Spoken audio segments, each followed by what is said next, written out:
मनीष जी, बहुत बहुत स्वागत है आपका। धन्यवाद समय देने के लिए। सबसे पहले तो आपको बधाई। आज फिर से बैंक निफ्टी ने नया हाई बना दिया है। 52,000 के ऊपर पहली बार दर्शन होते हुए दिख रहे हैं। अच्छी तेजी के साथ ट्रेड कर रहे हैं। जरा बताएं सर, क्या व्यू बन रहा है बाजार का? अब लाइफ हाई पर फिर से पहुंचे हैं इलेक्शन के नतीजे के बाद। अनिल जी, मंदी तो नहीं है बाजार में। बाजार धीरे धीरे ऊपर की तरफ ही जाएगा। बट यही है कि 6 महीने का वैल्यूएशन अगर हमने दिसंबर 24 तक का अगर आप वैल्यूएशन देखें तो निफ्टी 50 25,000 के लेवल्स के करीब में फुली वैल्यूड हो जाए। तो यहाँ से 5-7% का अपमूव है, 5-6% का अपमूव है निफ्टी 50 में।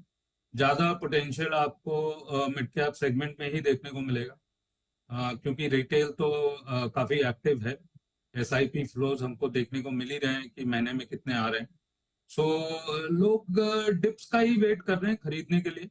और अगर डिप्स नहीं आता है तो एक फोमो फैक्टर है, फियर ऑफ मिसिंग आउट। तो ऊपर के भाव में भी बाइंग आएगी। तो जब तक एफआईएस की बहुत ज्यादा कोई सेलिंग भी, अब 7 जून के बाद हम मोटा मोटी नेट बाइंग फिगर ही देख रहे हैं एफआईएस की पॉइंट ऑफ व्यू से। और 1 महीने के भीतर आपके बजट है। और बजट में मुझे तो नहीं लगता कि बहुत विशेष कोई नेगेटिव आने की गुंजाइश है। रिफॉर्मिस्ट सॉर्ट ऑफ एजेंडा ही रहेगा मोदी साहब का। So from that point of view मेरा ध्यान तो तेजी का ही है। मुझे तो नहीं लगता कि कोई बहुत विशेष कोई मंदी आ सकती है बाजार। चलिए, पहली बात तो ये कि ध्यान तेजी का है, विशेष मंदी नहीं है। तो कम से कम अब से लेकर बजट तक तो व्यू तेजी का बायो डिप्स की रखिए स्ट्रेटेजी, राइट सर? हाँ जी, बिल्कुल। बजट के बाद देखेंगे बजट में क्या आता है। ठीक जी। बात है। अच्छा, अब ये बताइए सर कि जो सेक्टोरल चर्निंग चल रही है, पहले इलेक्शन के जस्ट पहले पीएसयू स्टॉक्स का बोलबाला था, सब भाग रहे थे, थोड़ी ये ठंडे हो गए। अभी कहाँ आपको लगता है क्या बदलाव क्या हो सकता है अब से लेकर बजट तक के रनअप में? क्या एक्शन में रह सकता है, क्या पीछे जा सकता है? अनिल जी, देखिए, पीएसयू में पैसे तो बनेंगे। मिड मिड टर्म में, मतलब मीडियम टर्म में, लॉन्ग टर्म में पैसे बनेंगे। फ्रंट एंडेड रिटर्न्स आ गए हैं तो हो सकता है थोड़े कंसोलिडेट होकर, भाव तो टूट नहीं रहे, कंसोलिडेट हो रहे हैं। और फिर एक नेक्स्ट लेग अप मूव देखने को मेरे हिसाब से मिलेगा। क्योंकि जो बाजार की जो स्थिति है, सबसे ज्यादा जो वैल्यूएशन कंफर्ट है वो पीएसयूज में ही है। और जो ग्रोथ वीजा वी वैल्यूएशन की बात हम करते हैं, वहाँ मार्जिन ऑफ सेफ्टी पीएसयूज में काफी हाई। निफ्टी 50 की अगर हम बात करें तो FY25 में अर्निंग्स ग्रोथ 4 मेजर सेक्टर से आ रहे हैं। एक तो है बैंकिंग, दूसरा है आपका आईटी। क्योंकि 2024 का बेस बहुत लो है आईटी के अर्निंग्स पॉइंट ऑफ व्यू से। सो FY25 डेफिनेटली FY24 के पॉइंट ऑफ व्यू से ग्रोथ का फिगर आएगा। तीसरा है मेटल्स और चौथा है ऑयल एंड गैस। इसको अगर हम ऐड करें कि बजट में हमें क्या देखने को मिल सकता है, तो मुझे ये लगता है कि हाउसिंग सेगमेंट को काफी इम्पेटस मिलेगा, अफोर्डेबल हाउसिंग सेगमेंट को काफी इम्पेटस मिलेगा बजट पॉइंट ऑफ व्यू से। क्योंकि रोटी और कपड़ा तो हमने संभाल लिया है, और मकान की सबको संभालने की जरूरत है। क्योंकि मिडिल क्लास को इन्फ्लेशन का मार है और इनकम की जरूरत है। बेसिकली एम्प्लॉयमेंट और इन्फ्लेशन से थोड़ी राहत। और इस पॉइंट ऑफ व्यू से अगर थोड़ा सा फील गुड फैक्टर अगर आप कंसिडर करें तो हाउसिंग एक बहुत बड़ा ऑप्शन प्रेजेंट करता है फॉर द जनरल मासेस।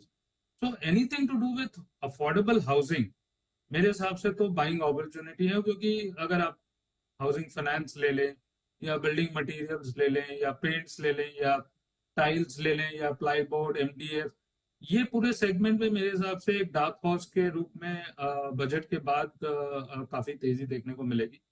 दूसरा आपका रूरल इंडिया पर फोकस रहेगा, तो मोटरसाइकिल्स हैं आपके, यू नो, और ऑटोमोबाइल में ट्रैक्टर्स हैं। ये सब सेगमेंट्स में हमें तेजी देखने को मिलेगी। बिल्कुल परफेक्ट। तो बजट के लिहाज से आपके लिए अफोर्डेबल हाउसिंग और हाउसिंग से जुड़े हुए सारे सेक्टर्स रहेंगे आकर्षक, और सरकारी कंपनियों में अभी भी पैसे बनने के पूरे पूरे स्कोप है। रिजल्ट सीजन भी शुरू होगा जुलाई की शुरुआत में। इस बार के रिजल्ट सीजन से क्या उम्मीद है? कहाँ आपको लग रहा है कि अच्छे नतीजे आने की उम्मीद रखी जाए? यूजुअल सेक्टर्स हैं अनिल जी। एक तो बैंकिंग है। बैंकिंग तो बेसिकली बेलवेदर सेक्टर है। और FY25 में भी FY24 की तरह ही जो bulk of the earnings growth है वो आपके बैंकिंग स्पेस से ही आएंगे। और दूसरा आपका, जैसे मैंने कहा कि मेटल्स हैं, ऑयल एंड गैस हैं, कैपिटल गुड्स हैं, आपके रियल एस्टेट कंपनीज हैं, पब्लिक सेक्टर यूनिट्स हैं, सिलेक्टिवली, मतलब ऑयल मार्केटिंग कंपनीज की अगर आप बात करें तो वो sequentially negative, quarter on quarter growth negative होगा, but Y O Y growth काफी पॉजिटिव है। तो ऑब्वियसली हम वाई ओ वाई नंबर्स ही देखेंगे, बट पीएसयूज में भी काफी ग्रोथ की इम्पेटस आपको देखने को मिलेगी। तो ये कुछ सेक्टर्स हैं जो टेलविंड में है। बट एक बात जरूर कहना चाहता हूँ कि जो कैपिटल गुड्स, डिफेंस, ये सब क्या है कि इतने हाइपर मोमेंटम में है, तो यहाँ पर एक थोड़ी कॉशन की भी जरूरत है। अर्निंग्स ग्रोथ डेफिनेटली आएगा, पर हो सकता है कि ये सब जो प्राइसेस हैं नेक्स्ट 3 4 5 ईयर्स के अर्निंग्स ग्रोथ को डिस्काउंट कर रहे हैं, क्योंकि जो कंपनी 100 के पी पर चल रहे हैं, और अगर आप एग्जिट पी 5 साल 10 साल के बाद भी 20 का लगाते हैं, तो बहुत ज्यादा कोई सीएजीआर अर्निंग्स ग्रोथ, आप सीएजीआर स्टॉक प्राइस मूवमेंट, तो एक कॉशन की जरूरत है। जो हाइपर ग्रोथ सेक्टर्स हैं वो बहुत ज्यादा प्राइस टू परफेक्शन दिख रहे हैं। प्राइस टू परफेक्शन बिल्कुल हाइपर ग्रोथ वाले सेक्टर्स आपके लिए हैं ही। एक और सेक्टर जो अभी थोड़ा सुर्खियों में आ रहा है, टेलीकॉम, जरा उस पर राय लेना चाहता हूँ। जब से वोडाफोन आइडिया का एफपीओ आया, उसको रेस्पॉन्स जो तगड़ा मिला, पूरा सेक्टर ही रीरेट होता हुआ दिख रहा है। चर्चाएं ये भी चल रही कि शायद हो सकता है जल्दी से टैरिफ हाइक आती हुई दिखे। जरा बताएं सर, क्या व्यू है आपका और क्या पसंद है आपको? तो देखिए, टैरिफ हाइक आय का वो तो अनिवार्य है, मतलब नेसेसरी है। मतलब एक हाइक भी नहीं, 2 हाइक की जरूरत है, क्योंकि इंडिया में टैरिफ हाइक्स बहुत ज्यादा ही पीछे हैं डेवलप कंट्रीज के पॉइंट ऑफ व्यू से। तो एक तो ये है, और दूसरे मॉरेटोरियम चाहिए कोर्ट्स की तरफ से कि जो एजीआर ड्यूज हो उसको वापस रिकम्प्यूट किया जाए, जो पेनल्टी की क्लॉजेस है उनको फोरगो किया जाए। तो कोर्ट्स के पॉइंट ऑफ व्यू से थोड़ी जो ड्यूज है गवर्नमेंट को, वो फॉरबेरेंस की भी जरूरत है। और अगर ये दोनों अगर हो जाते हैं, तो मेरे हिसाब से जो सबसे एस्टैब्लिश्ड प्लेयर है वो है आपके रिलायंस इंडस्ट्री, जिसमें आपके जियो है या फिर आपकी एयरटेल है।